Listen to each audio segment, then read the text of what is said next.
Influenced by the culinary traditions of its neighbours, Thai cuisine is a melting pot of ideas adopted from Burma and Laos to the north, Cambodia and Vietnam to the east, and Malaysia to the south. Dishes are lightly prepared with strong aromatic ingredients, and every meal adheres to the philosophy of balancing the 5 fundamental flavours of heat, sour, sweet, salty and bitter. Join us as we explore the classic dishes, unique tastes and the diversely exotic cultural flavours of Thailand.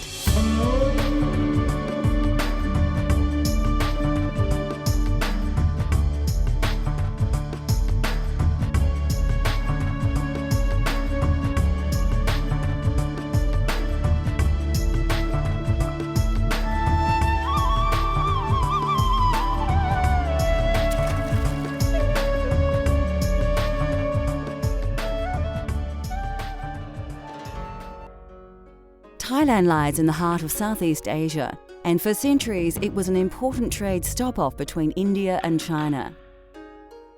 Throughout its rich history, Thailand has been shaped by the cultural influences of its neighbours and trading partners.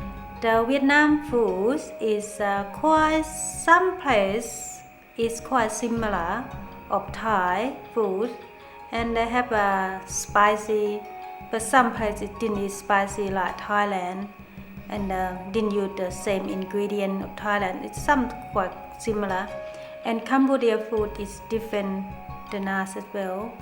So Thailand is quite spicy than more any Asian country. Thai food combines centuries-old Eastern traditions with more recent Western influences. Yet this cuisine is truly recognised around the world as being quintessentially Thai.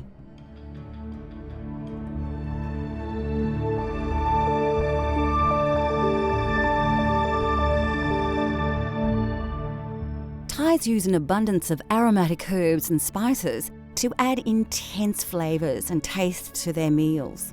Garlic, lemongrass, turmeric and kaffir lime leaves are the main ingredients in curry paste, but they're also commonly used in stir-fries, salads and tom yam. Galangal, which is similar and often used instead of ginger, is extensively used across Thailand in curry paste and tom yam. Thais often add young ginger to their soup or to brew a refreshing tea. As ginger and galangal roots age, their flavour intensifies, but their flesh becomes more fibrous. Krachai, commonly known as finger root or Chinese ginger, is often included in curry pastes or finely sliced and added to stir-fries. In the West, fresh krachai can be hard to find, and it is often only available pickled or frozen. Thai basil, which is stronger in taste than the Italian variety, can be identified by its darker leaves and purple flowers and stems. Considered to have a subtle licorice or mint flavour, this sweet basil is used in many Thai dishes. Another fragrant herb with many uses is coriander. The leaves can be used as an ingredient and garnish, while the stalks are often ground into curry pastes and sauces. Thai cuisine is well known for being spicy. Chili is of course widely used throughout the region and was introduced by Portuguese missionaries only in the 17th century. Generally, the smaller chilies are the hottest, with the tiny red bird's eye chilies, also sometimes referred to as Thai dragon chili, being the hottest of them all. Long red, green and yellow chilies are generally sliced and added to stir-fries, salads and curry paste, with the green variety tending to be milder than the red. To create authentic tasting Thai curries, first you need to create a fresh curry paste to use as your flavour base in your curry dishes. We are going to show you the secret of an authentic red curry paste. If we make curry paste in Thailand, it's really easy. More the country people is make their own curry paste every day. But in the Bangkok people, sometimes they buy it from the market. It's already made. But it's more the kitchen. Nearly every kitchen, if they do their own curry paste. In Thailand, it's easy to find a herb for doing curry paste.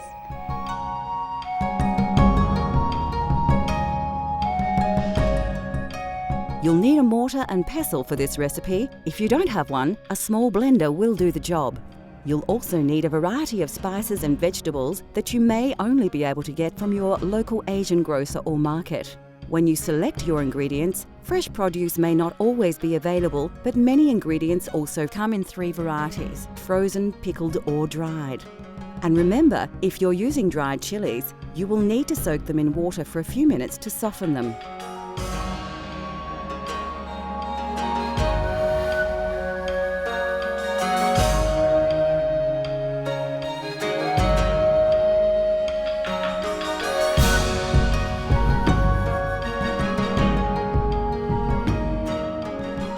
Firstly, finely slice your lemongrass stalk. Take care to cut it as small as possible so it grinds well in the mortar and pestle. Do the same with the galangal, again slicing as finely. Depending on the size of your root, you may not need it all.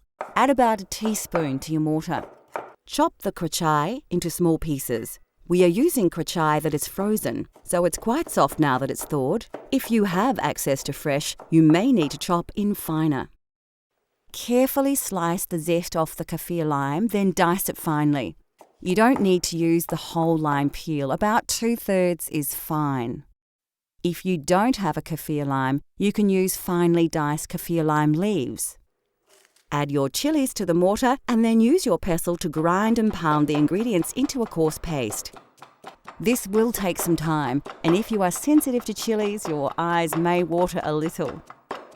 Keep working the paste until you have a similar consistency to this, a slightly coarse but even paste with no chunks.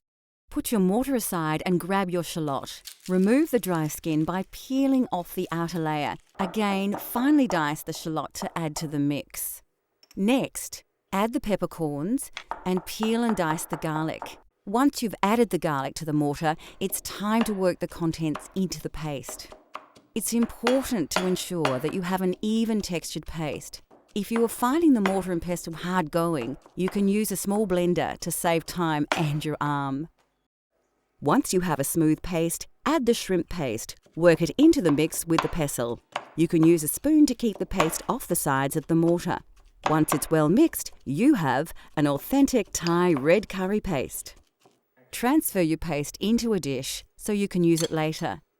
We'll use ours to make a red curry later in the show.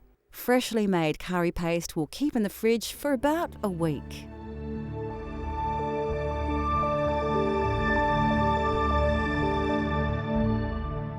Like any cuisine, there is a wide and varied range of condiments and sauces that can greatly influence the taste of any dish. One of the most important ingredients in Thai culinary culture is fish sauce, a salty and intensely flavoured sauce derived from fermented fish, salt and water. Other condiments include soy sauce, lime paste, shrimp paste, vinegar, peanuts and various dried and pickled produce. Dried shrimp and shrimp paste, pickled fish and chilies, even pickled peppercorns may seem unusual and exotic to Western tastes, but are commonly found in popular Thai dishes. Still to come on Cultural Flavours Thailand, we spice things up with a tasty red curry, explore the mouth-watering array of Thai fruit and vegetables, and we get cooking with noodles.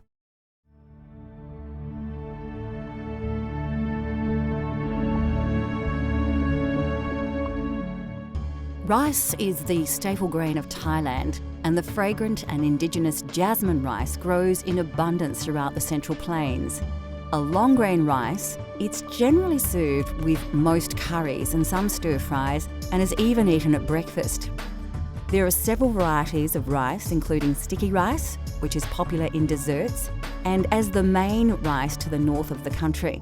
Black sticky rice, or wild rice, is also a popular dessert rice. In Thailand, noodles are often eaten as a snack for lunch or used in soups. They are usually made from either rice, wheat or mung bean flour and are available either as fresh or dried. The most common are the rice noodles, which come in 3 varieties: wide and flat, thin and flat, and round and thin, which are known as vermicelli in the West. Noodles form the basis of many Thai dishes and stir-fries, like the pad Thai we will be making later in the show.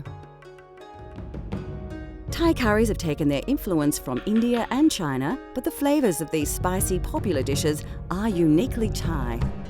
Thai and Indian spicy is different spicy. Thailand use chili, but Indian use different spicy than us.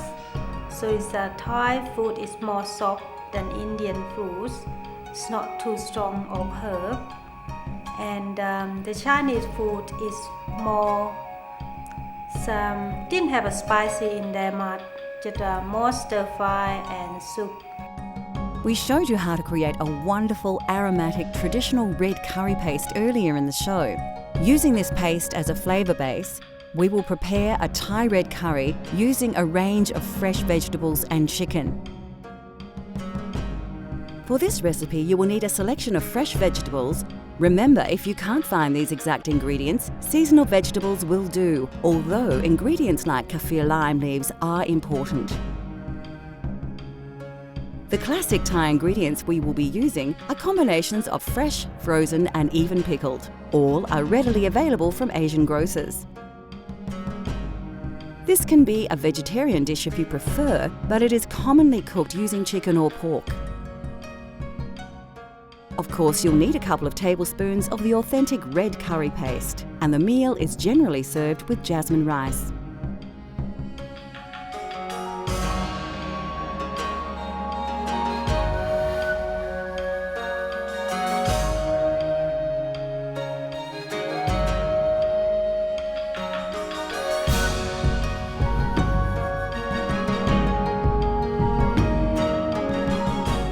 Firstly, you'll need to prepare all your ingredients.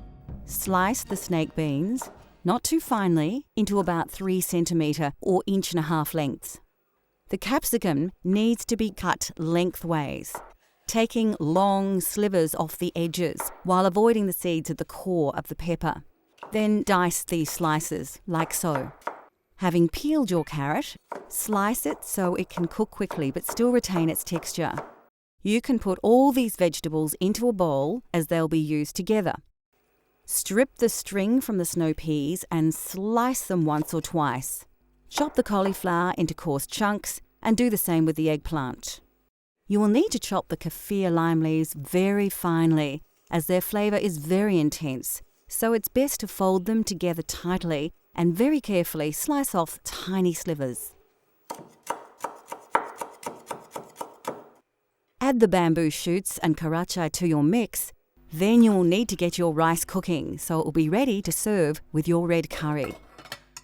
As the rice is heating up, dice the chicken ready to cook. Heat your wok and add about 2 tablespoons of soybean oil.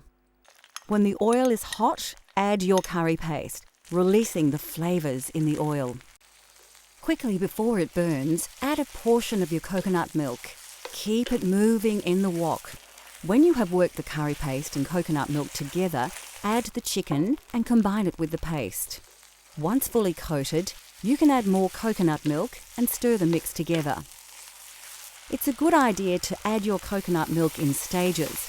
Although it does reduce, the milk is the best way to control the consistency of your curry, adding more if you feel the dish is too dry.